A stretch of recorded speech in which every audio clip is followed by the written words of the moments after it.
सबकी जो टेम्परेचर है इस साल काफी बात लोग काफी सफर कर रहे हैं बिजली को लेके सब जगह ना श्रीनगर में नॉर्थ साउथ। तो ये ठीक कब होगा? आपने कहा मीटिंग जब मैंने बिजली जब होगी तो कोई टाइम लाइन ठीक नहीं होगा। आपसे सवाल और डिप्टी से आपसे कोई सवाल सर आपसे हमने बात की जब आपने किया तो काफी जोश में था आप उस वक्त। तो आज 2 महीने के बाद स्टेट के आसपास बात हो रही है, आपको लगता है जो आपका एजेंडा है पूरा कर पाएंगे आप जब आपने अंदर जाके हालात देख रहे हैं क्या चल रहा है क्या नहीं चल रहा है, आपको लगता है आप कर पाएंगे वो या फिर सब कुछ सभी होगा? Thank you. बिजली के हवाले से आपने सवाल किया वो सही है। हर बार सर्दियों में हमें इस तरह के हालात देखने को मिलते हैं। हकीकत ये है कि पिछले सालों के मुकाबले इस साल हम ज्यादा बिजली लोगों को फराहम कर रहे हैं, लेकिन आज भी कट्स की जरूरत पड़ रही है। अनरिस्ट्रिक्टेड अगर हम लोड देखें तो जितना हम सप्लाई कर रहे हैं उससे कहीं गुना ज्यादा है। फिलहाल 1700-1800 मेगावाट के आसपास जो है हम बिजली सप्लाई कर रहे हैं, लेकिन अनरिस्ट्रिक्टेड जो है वो उससे ज्यादा है। अब आप मुझसे पूछ रहे हो कि ये कब तक हल होगा? जितने ज्यादा हमारे जो पावर प्रोजेक्ट्स जम्मू कश्मीर में बन रहे हैं जितनी जल्दी वो कंप्लीट हो जाएं तो कम से कम अगर सर्दियों में उनकी जनरेशन कम हो, गर्मियों में हम वो पावर जो है हम बैंक कर सकते हैं, जो कि हम करते हैं। कोशिश की जाएगी कि हर साल हम ज्यादा बिजली जो है वो बैंक करें ताकि सर्दी में हम उनके पास छोड़ दें, गर्मियों में वो बिजली जो है हमें वापस मिले। लेकिन मीटरों के हवाले से आपने बात की, ये हकीकत है। फिलहाल हमारे जम्मू कश्मीर के जो AT&C लॉसेस जो हैं वो 50% से ज्यादा हैं। मतलब हर रुपए बिजली जो हम सप्लाई करते हैं उसमें से हम मान के चलते हैं कि 50 पैसे हमें वापस नहीं आएंगे। हालांकि हमारे मुकाबले में जो रियासतें हैं उन्होंने इस नंबर को अब 10, 15, 17% पे उतारा हुआ है। हम आज भी 50% से ज्यादा हैं। तो हमारी भी कोशिश रहनी चाहिए कि कम से कम हम भी 20% से कम अपनी AT&C लॉसेस को लाएं ताकि और ज्यादा बिजली हम लोगों को सप्लाई करें। इसके साथ साथ हमने जो अपने मंशूर में वादा किया है 200 यूनिट्स बिजली देने का, वो तो तभी होगा अगर मीटर लगा होगा, क्योंकि जहां अग्रीमेंट होगी वहां पे हम यूनिट्स मेजर नहीं करते। हम यूनिट सिर्फ वहां मेजर करते हैं जहां मीटर लगा हो। तो हम जब मार्च के महीने या अप्रैल के महीने में अपना ये स्कीम जो है इसको रोल आउट करना शुरू करेंगे, जाहिर सी बात है जहां जहां मीटर लगे होंगे उन्हीं को इस चीज का फायदा होगा। तो जितना लोग मीटर की तरफ जाएं उससे जम्मू कश्मीर को तो फायदा होगा ही होगा, लेकिन उन्हें भी फायदा होगा मीटर का। डिप्टी CM साहब का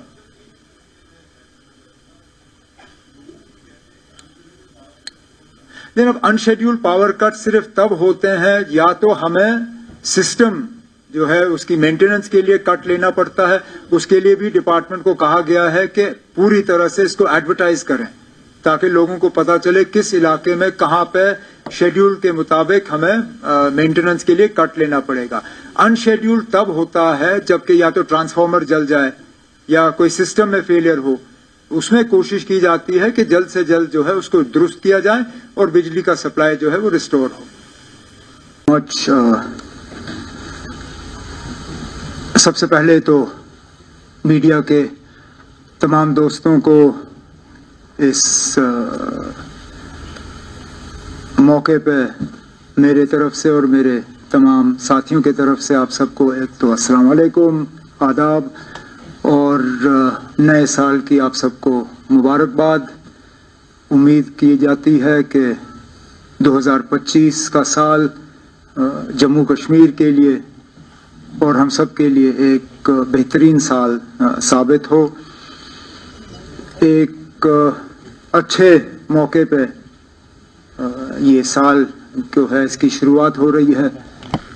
मैं अपनी जगह याद करने की कोशिश कर रहा था कि जो 6 साल का अरसा मेरा वजीर आला की कुर्सी पर रहा, 2009 और 2015 जनवरी के दरमियान क्या इस तरह का कोई इस बड़े पैमाने पर मीडिया के साथ इंटरेक्शन रखा गया था या नहीं, और मुझे याद नहीं है कि इस तरह का हमने कोई प्रोग्राम जो है रखा था। बीच बीच में आप सबों से मुलाकात तो होती रही, लेकिन वो किसी ना किसी या तो हादसे के बाद या मुद्दे को लेके आज जो है ये आपके साथ जो इंटरेक्शन, और खासकर हमने लफ्ज़ भी, मुझे अफसरों ने कहा कि इंटरेक्शन का लफ्ज़ जो है वो सही होगा।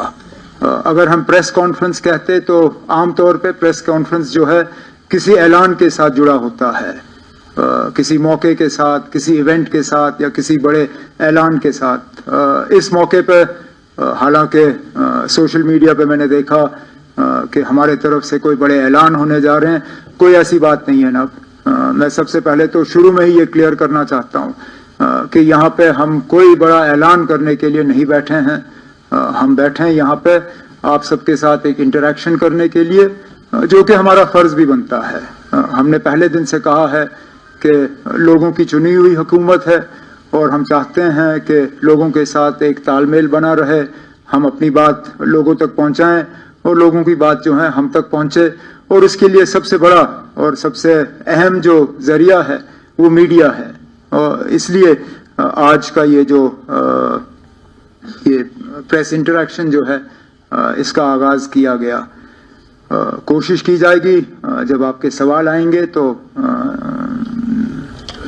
as honestly as possible we will answer them। हमें अब हुकूमत में आए हुए 2 महीने से थोड़ा ज्यादा हुआ है, और अगर मैं ये कहूँ कि हमें भी थोड़ा वक्त लगा समझने में कि ये जो नया एक सिलसिला है जम्मू कश्मीर का, यूटी के अंदर इलेक्टेड गवर्नमेंट का होना, ये चलता कैसे है। हम सब जो यहाँ आपके सामने बैठे हैं, कहीं ना कहीं हमारी हुकूमत में रोल रहा है, लेकिन उस हुकूमत और इस हुकूमत में ज़मीन आसमान का फ़र्क है।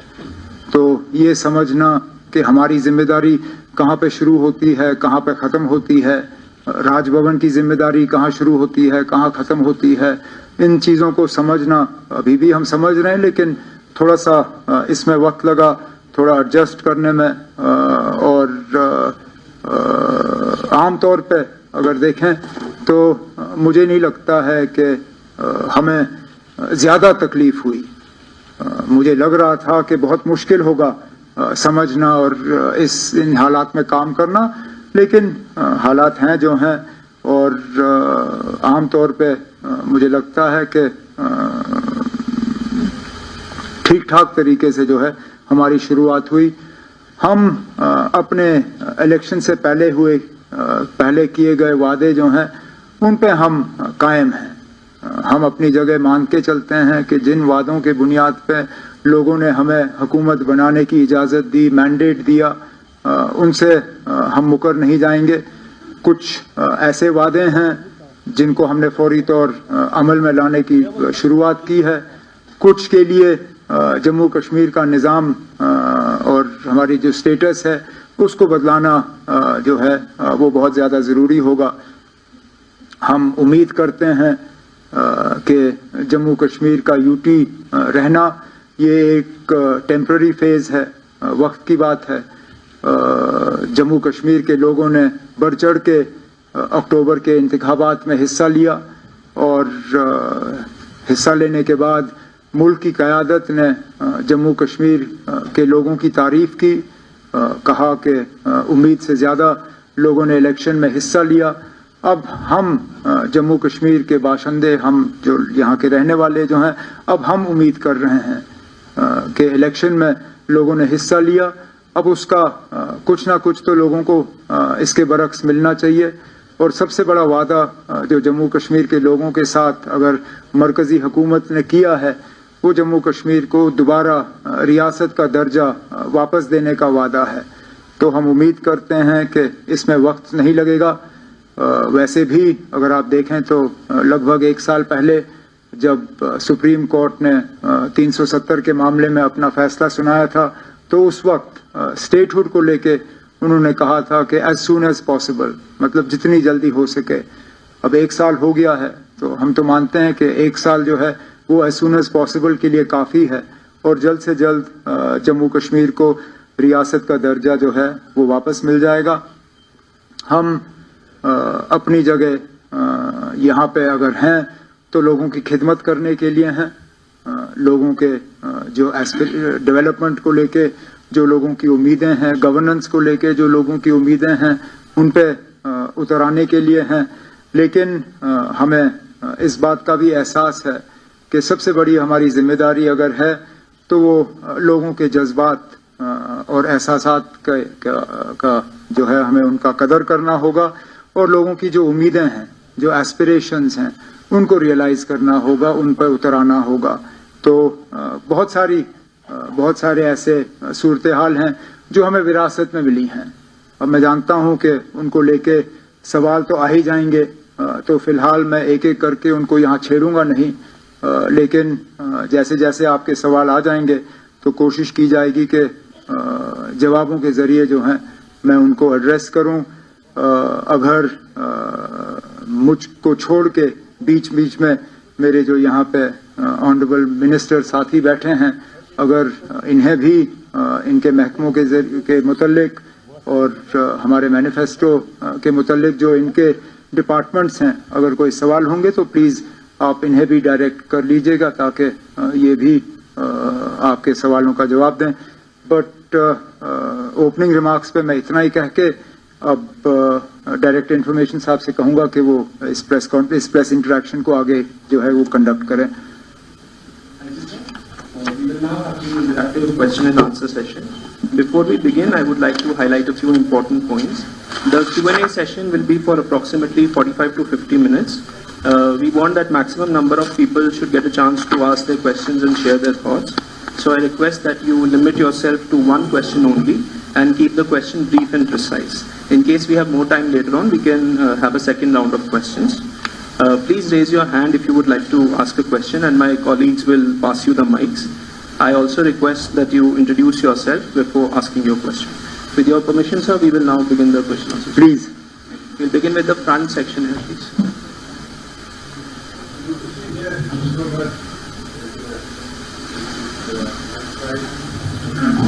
With land.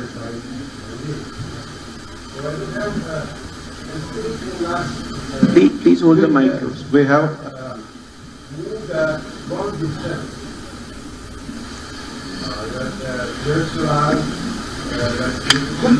land, for instance,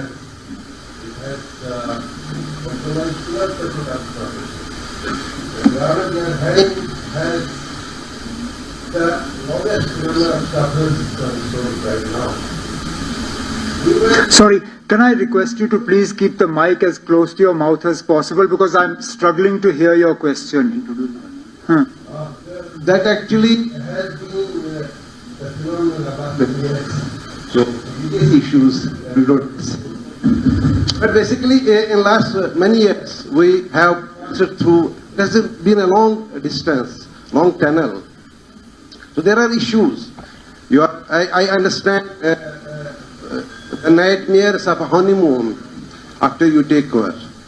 I understand the issues that you have right now on your table. There are issues available. Many things have changed. But rather than getting into the economics of it, the politics of it, the politics have changed. I would suggest, I would ask a question, but in democracy, media is an exercise of democracy. So you essentially have more investment, require more investment. I don't mean financial terms, I mean the concern. In democracy, in comparison to the opportunity that whatever system the government had. My simple very question is that how soon or how far are we from a situation in which the media existed when we were last time?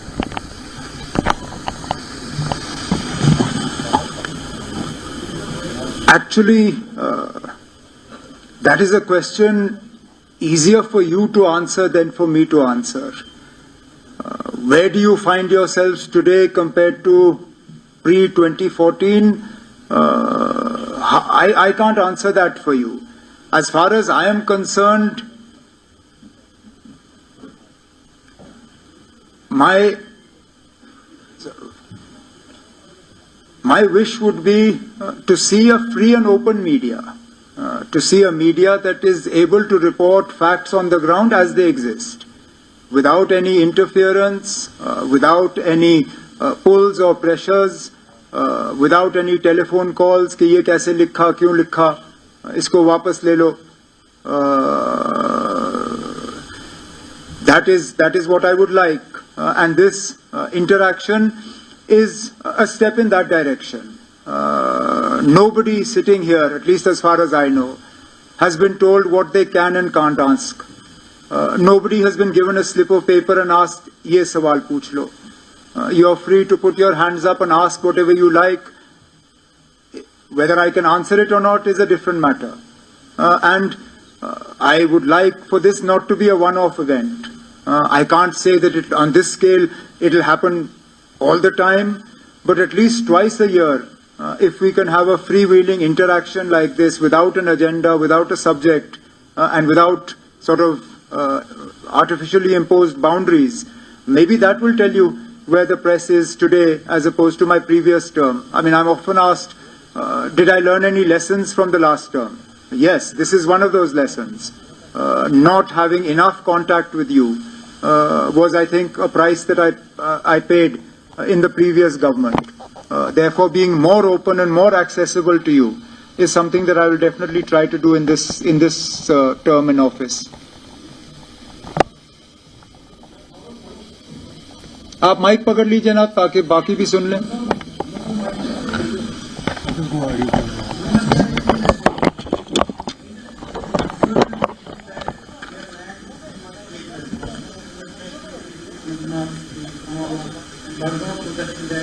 New railway line is being built to disposition that from the product line, agriculture, horticulture, and a new road is being extended. Now it's a combined all together. There's a proposed body and NIP expansion in Pulwama. So evacuation from that is automatic. So how are you assuring the people from this concern, because the agriculture body already has said that the product to man has not been achieved. So what's the assurance? हमारी ये इस सवाल की अपनी अहमियत है और मैं समझता हूँ लोगों की परेशानी, खासकर ज़मीन को लेके. हम अपनी ज़मीन बढ़ा नहीं सकते और ये वो ज़मीन है जो बहुत मुश्किल हालात में शेख मोहम्मद अब्दुल्ला ने लोगों के हवाले किया और अब उनसे वो ज़मीन वापस ली जाए. मैं समझता हूँ मुश्किलात, लेकिन तरक्की को भी रोका नहीं जा सकता. Development will also have to go hand in hand with the concerns that people have. Now, to the best extent possible, we will have to ensure that whatever routes are selected, whether for roads or for railways, are on non-productive lands. Not all our lands are highly productive, but those that are, we should, to the fullest extent possible, avoid taking them over for any development projects. अब जहाँ तक NIT की आपने बात की, ये सही है कि एक वफद मुझे मिलने आया. दे आर कंसर्न्ड कि उस ज़मीन पे उनके बादाम के बागात वगैरह हैं. मैंने तो उनको इतना ही कहा, मैंने कहा ना अगर वहाँ के लोग NIT नहीं चाहते हैं तो हम इसको कहीं और ले लेंगे जहाँ लोग चाहते हैं. Not everybody is opposed to development here. There are areas where there is unproductive land that can be used for this NIT. So if the people of Pampore or Pulwama or any of those areas collectively, not 5 or 6 people, collectively if the people of that area do not want NIT to be located there, we'll find another location. If we can locate a central university somewhere, if we can locate an AIIMS somewhere, we'll find place for NIT also. अगर पुलवामा को नहीं चाहिए, कहीं और ले लेंगे, और भी जिले हैं यहाँ पे ना. There are other districts that will welcome it with open arms. I don't want to take names here, but an MLA of a party not associated with the government, जब पुलवामा में बात हुई उन्होंने मुझे फोन किया